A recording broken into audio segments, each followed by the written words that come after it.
miliyoni 670 amaze kwakira z'intwererano. Ayo nagaragara. Twibuke ko ari abagiye banyura mu gikari badashobora kugaragaza ubundi buryo.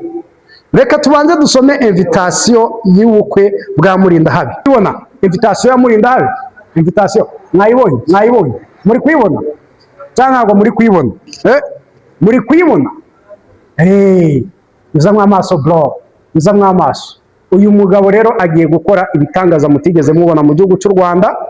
Ubukwe abantu bari bategereje. Hari ukuntu ushobora kubona ibintu abakire bakoze ukava ariko se burya ubundi twe tubayeho, ubundi abantu koko ko ndi kubona babaho, ahubwo ugasanga wowe burya ntabwo ubayeho. Ariko reka nkubwire ikintu kimwe, buri muntu wese kuri level ye abayeho mu buzima bwe, kandi gusa icyo muzabona nuko ejo muzabona ibitangaza muri ubukwe bwa Murindahabi Irene. Ahubwo Murindahabi ubu bukwe ari kubushira mu byiciro, bukaba ku wa gatandatu bukaba no ku cyumweru, kubera ko ndabona mu gihe cyo gutanga impano ubanza mutazamwemera kari n'uvuga, kuko nimubishiramo ubukwe buzafata iminsi 2 bro. Uyu mutipe afite man, abantu baramukunda we.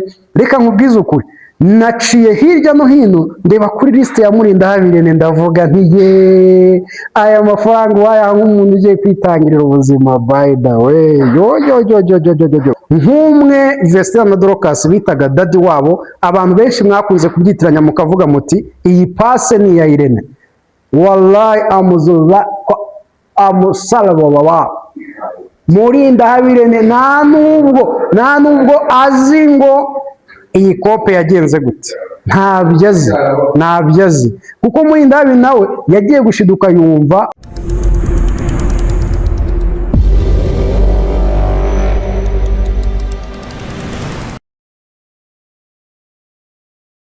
Ndonge ndagarutse nanone rero kuri Yabiso TV show. Yabiso wanyu mu mwanya wa Sorosa Mukondo wa Semembo mwuzukuru wa Ndoba, umwe wavuze ko kuminuza ko umugore ari umugabo. Nagize amahirwe mvuka ivanjira araje banivata mu kanwa, bityo bibonye mukomeza kumva ibyo vuga. Nkabikunda cyane, nkabyishimira cyane, ariho hantu mbifuriza kugira imana n'amafaranga ndetse n'ubuyobozi bwiza. Mbahaye ikaze rero muri iki kiganiro cy'uyu munsi. Iki kiganiro ngikoze ngira ngo mbabwire inkuru mutigeze mwumva mu matwi yanyu. Ibitangaza biravutse, ibitangaza birabaye i Kigali, umuriro uratse. Murindahabi Kasha Makokero, ubukwe bw'akataraboneka, ubukwe bw'igitangaza. Mwabonye ubukwe bwa The Ben, mubona ubukwe bwa Medi USA, mubona ubukwe bwa Bakiraman, mubona ubukwe, ariko mwari mutegereje mana yanjye we. Iyi nkuru umuntu arayinyeretse ndavuga nti what's a fucking shit man. Gabanya iyo volume man, gabanya iyo volume ari. Gabanya iyo volume itankoresha ama copyright. Yes, iyi nkuru umuntu arayisharinze ahantu ku rubuga ukuntu ndavuga ni what is this? Bro, Murindahabi Kasha Makokero, Morodekayi na madamu we Liliane. Reka tujye tunareba kuri invitation ariko kugira ngo ibintu bize kugenda neza. Bamwita Liliane Nikuze Irene Murindahabi. Narebye ukuntu Murindahabi intwererano ari kwakira amaze. Mani Murindahabi afite abantu we. Murindahabi amaze kwinjiza, amaze kubona intwererano y'amafaranga y'u Rwanda miliyoni 670. Miliyoni 670. Aka kantu mukumve neza, ni imibare itarigeze ipfa kubaho muri iki gihugu cy'u Rwanda. Uyu mugabo ashobora gukora ubukwe bwa miliyari. Nibuze ashobora gukora ubukwe bwa miliyari. Hari uwabukoze hano mu Rwanda uretse babakire bandi mu bastari. Please Murindahabi Irene numugeraho ushireho akadomo. Uyu mugabo yakunze kugaragara akora utuntu twe bucece, nta muntu uzi ngo wagwane. Ejo bundi aradukubita, aradutungura, umurenge ntitwamenya ngo wabereye he. Iyo za Burera, iyo za Muhanga, iyo za Rwamagana, henshi yagaruka mu majwi. Ariko man, Murindahabi ibintu akoze noneho ni ibitangaza cyane, ni ibitangaza, ni ibindi. Miliyoni 670 amaze kwakira z'intwererano. Ayo nagaragara. Twibuke ko ari abagiye banyura mu gikari badashobora kugaragaza ubundi buryo. Reka tubanze dusome invitation y'ubukwe bwa Murindahabi. Ejo ku itariki 15 rero. Iyi Kigali iratitiye, Kigali iratitira, Kigali iratitira kubera uyu mugabo. Yo, by wisdom of house in grace, and through understanding it is established. Proverbs 24, verse 3. With joy and gratitude, the families of Valence Nsabimana and Gabriel Gakindi. Umuryango wa Valence Nsabimana na Gabriel Gakindi invite you to celebrate the union of their children. Barabatumira mu birori byo kwishimira ibirori by'abana babo, Liliane Nikuze and Irene Murindahabi, as they begin their forever together. Mu gihe bagiye gutangira ubuzima bwabo bari kumwe iteka ryose. Yo, ku itariki 15 ubwo ni 15 August 2026. Location Ntare Arena Gisozi. Mu Ntare Arena Gisozi, aha niho ibintu bizagira gute bizabera. Saa 3 zuzuye za mu gitondo, ubwo ni 9 o'clock, 9 am Ntare Arena, ubwo ni muri dot. 2 pm saa 8 Christian Assembly Gikondo, ubwo urusengero mube mubyumva Christian Assembly Gikondo, ari Gikondo mu rusengero basezerana imbere y'Imana. 4 pm abantu bari bategereje kumenya ngo ni hehe icupa tuzari menera, ni hehe agaceri tuzagakanda muri Ntare Arena Gisozi. Your presence will be cherished blessing on our special day. Donc kuza kwanyu, ubwitabire bwanyu nimuhaboneka tuzabishimira, ni umugisha kuri twe. Ni handi bajya bavuga ngo kuza kwanyu ni inkunga ikomeye.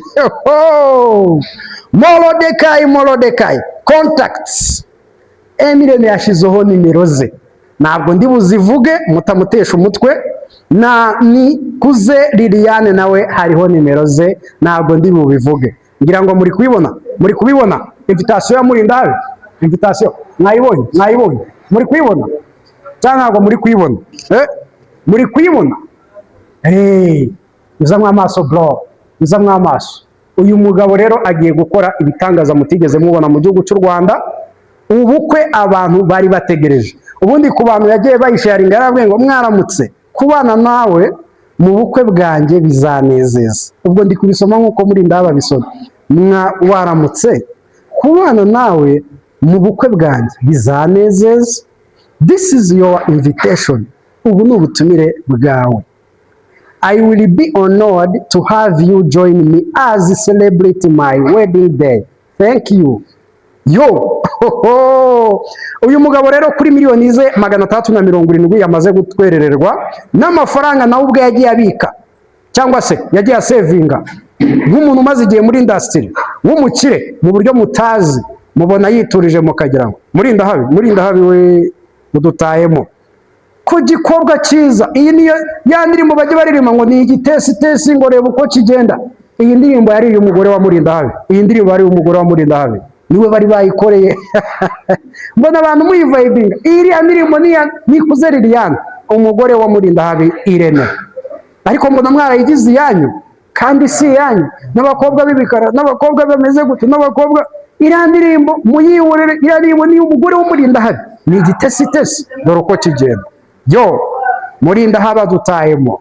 Murindahabi umwe mu banyamakuru beza igihugu cyagize, umwe mu bastari bazwi bakora umwuga we nyine mu buryo butangaje. Yatumye abantu benshi, abahanzi benshi ku kitangazamakuru cye cyangwa se kuri YouTube channel yiwe MIE Empire. Umuhanzi wese ukomeye muri iki gihugu cy'u Rwanda yarahageze, utarahageze bafite ubundi buryo bahuye, ariko bamwe mu bahanzi bakomeye kuva ku mukuru kugera ku muto hari ahantu barahazi kwa Murindahabi, barabizi. N'umwe mu bahanga twagize bazi gutsimba utuntu twabo. Ariko ubu bukwe bwo ntabwo ari buze kubutsima, ni buri buze gushoboka, kuko ubukwe bushobora kuzaca ku mateleviziyo yose. ni ubukwe bw'igitangaza. Ubu bukwe buzaba burimo amafaranga bro menshi cyane. Aha rero reka nkubwize ukuri, niba ukennye ntuzajye kureba bene ubu bukwe, kuko ushobora kuhava ujya kwiyahura. Ushobora kuvuga ngo burya se mbayeho. Hari ukuntu ushobora kubona ibintu abakire bakoze ukavuga ariko se burya ubundi twe tubayeho, ubundi abantu koko ko ndi kubona babaho, ahubwo ugasanga wowe burya ntabwo ubayeho. Ariko reka nkubwire ikintu kimwe, buri muntu wese kuri level ye abayeho mu buzima bwe, kandi ushobora gusanga nawe ubuzima bwawe bwiza ubayemo n'undi nta muntu ujya ubura icyo arusha undi mu buzima. Niyo mpamvu nkubwira ngo nubona ibintu nk'ibi by'abakire by'abakapo bishyigikiwe, nawe ujye wumva ko ku rwego rwawe urashyigikiwe, urakunzwe, uko ubikora niko kuko. Iyi nkuru rero ibinzanya kubabwira iki? Ibi bintu ni bake mu byamamare mu Rwanda bashobora gushyigikirwa muri ubu buryo. Uyu Murindahabi ngira ngo uretse wenda mushuti wanjye Yago Pondate utazaboneka muri ubu bukwe ariko ubu bukwe buzitabirwa bro, nibwo muzamenya Umurindahabi ndi kubabwira, nibwo muzamenya Morodekayi, nibwo muzamenya Kasha Makokero MIE. Ejo bundi navuga na cya Tonalite ndakibaza nti se kiri gute men? Arambwira ngo nabaye bize nagize gute. Namaze sho wabaye bize mu biki? Ati man ubukwe buransajije. Ubukwe se ufite ubukwe? Arambwira ati ntabwo uzi ko brother wanje vie wanje umuvie wadanje umubrother wadanje hano muri Kigali afite ubukwe. Nukuvuga ngo Tonalite amaze amezi 5 ari kwitegura ubukwe bwa Murindahabi. Tonalite amezi 5 bro ari kwitegura ubukwe bwa Murindahabi. Guess what?